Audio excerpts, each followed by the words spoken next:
Hi guys, Billy back, and this time we're going to be looking at the Punisher War Machine. Now, there's loads of videos out there doing unboxings and reviews and things like that. And, you know, I just wanted to change things up a little bit. So I decided to film this in 4K. And I'm just going to give you my thoughts. Because honestly, you know, if you want the reviews, you'll go to like all the big boys. You'll go to Optimus, you'll go to Justin, you'll go to Shartimus. Those guys just, they review way better than I ever could. But, you know, when I can, I will. But obviously on this occasion, this guy came to me quite late. It was a bit of a delay on Sideshow. So I don't really see the point in giving you a massive full breakdown review. So I might as well just film this guy, give you my thoughts, and then you'll be more aware about what I think about him. And I think it's pretty awesome. When I saw Hot Toys advertising this guy, it was still like an instant, yes, I want that. Don't care, don't know how. It was an instant day one pre-order, or dopo as some people have been referring to in it recently. And I have to admit, I do not regret my decision to buy this guy. I am so impressed with all the details that they've managed to do with him.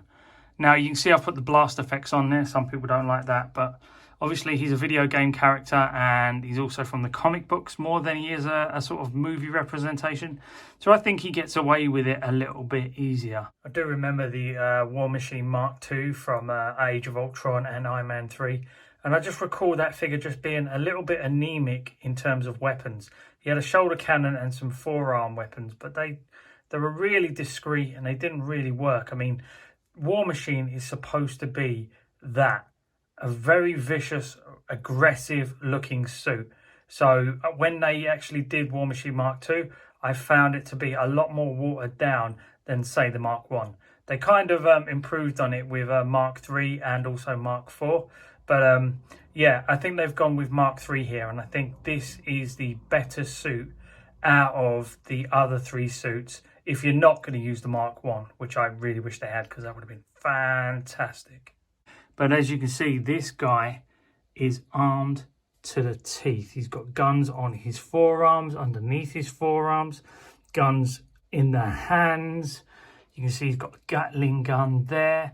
He's got another shoulder cannon there. And he's also got rockets in the chest. He's fully ready for a fight. And you can see he's probably had a few fights already because he's got those skulls on the suit. And I believe War Machine had Ultron sentries printed on his for how many he killed. But this guy has skulls because he is kicking ass and taking names. And I really like what they've done with all the battle damage and weathering. Because it's not too over the top. Sometimes you can go way too far with the weathering. And it can kind of make it look like you've just beaten up your figure.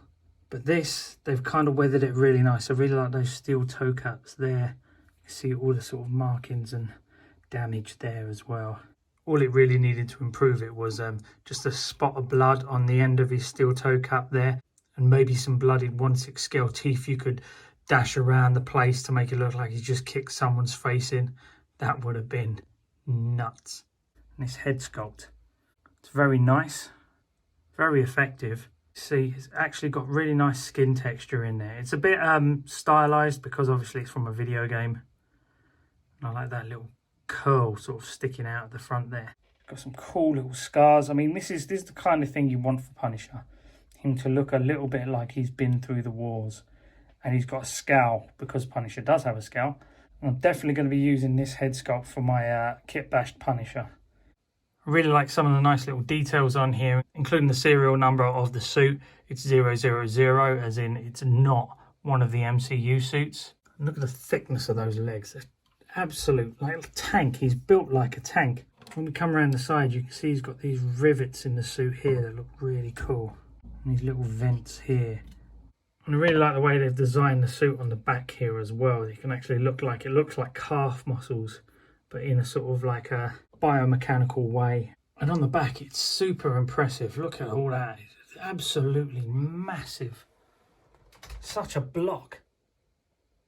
But he's still got really good articulation because of the engineering. They've managed to do it so that his arms can go all the way up, come out.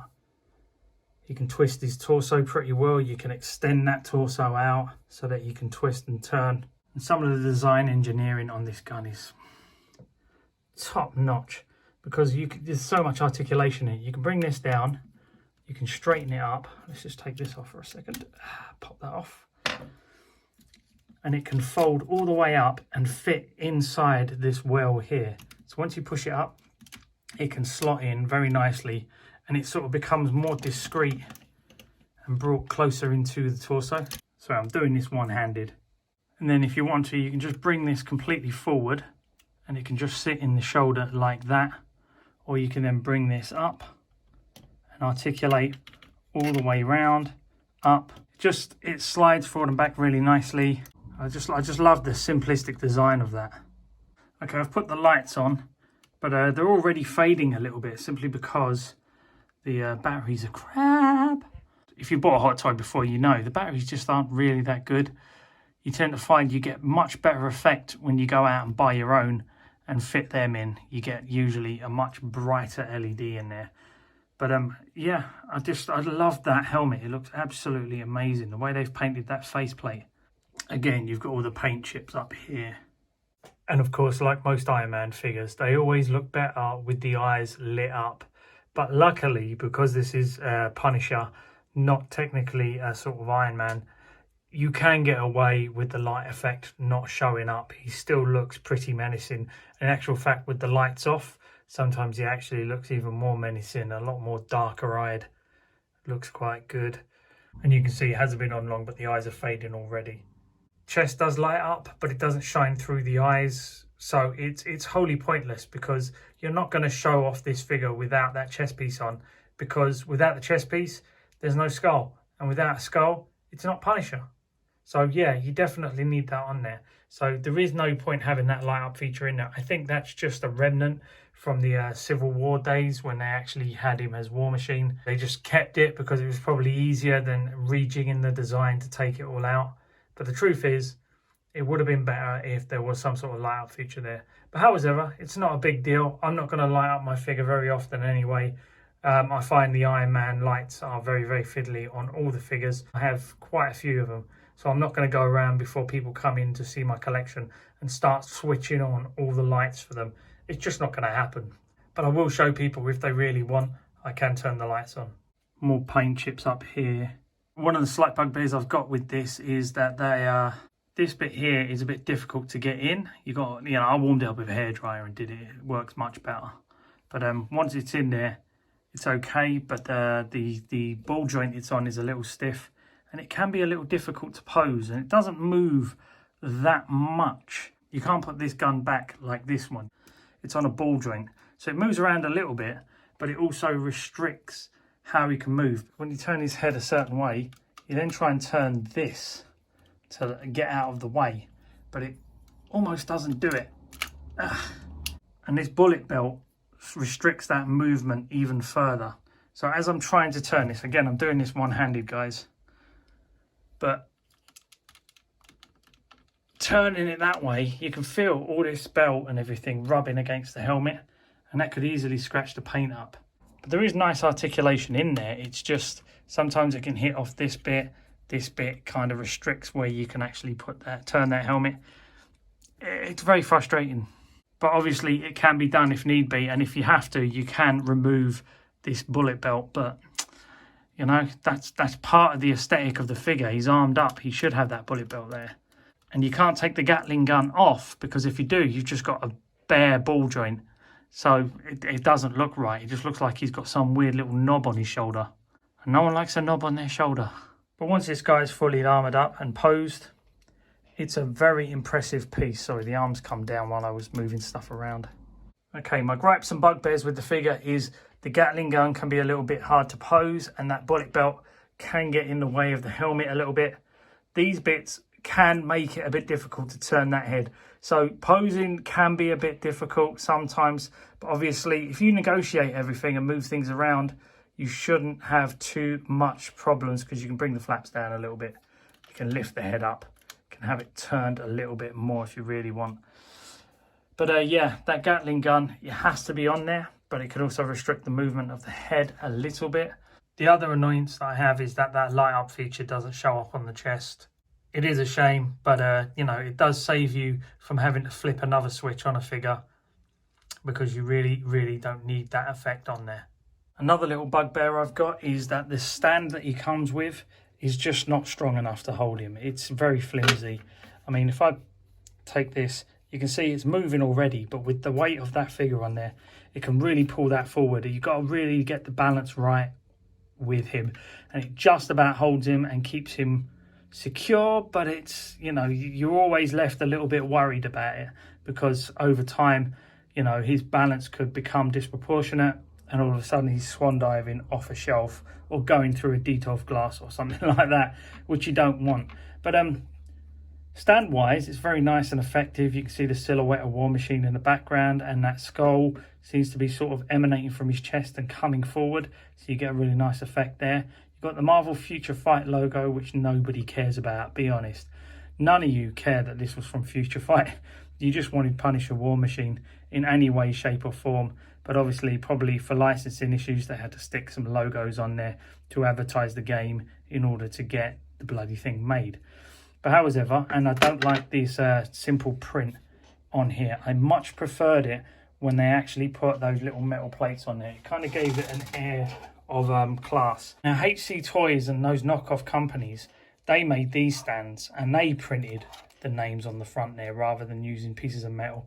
And that is why partly I don't like this, because this is the kind of thing a knockoff company would do to save money, not Hot Toys. They should really be, you know, thinking about the high-end market and making it a bit more classy. And that little metal nameplate does end up adding a little bit more class to the figure. And I started using this as a mug coaster. You can see all the rings from the drinks I put on there. So yeah, I did find a use for this in the end. Maybe not for figure use, but yeah, it does have a purpose now. And he just comes with some hands and a replaceable neck piece when you want to swap the head out. And like all good Iron Man Hot Toy figures, he does come with the articulated hands. This bit here, these are just for the forearms to replace the guns. Why you would use these and not put the guns on there, I don't know. He needs to be all gunned out, you know. Full metal bastard. Look at him. What a badass. I get sort of flashes of Punisher, I get flashes of War Machine, but I also get little flashes of the, I think it was the War Machine Milk Edition, the black and white version of Mark 1 that they did years ago. I get a little bit of feeling of that from this as well. I did like the box it came with as well. I do like that new sort of side opening box, as opposed to the top and the bottom coming off. You have to take the top off, then you have to take the polystyrene case out, but then you have to put it all back together and then put that tape around it so you can pick it up to then put it back in its shipper. Whereas the design they've got now, just slide it out, get your figure out, slide it back in, Bob's your uncle. A lot less hassle, but it still looks really good.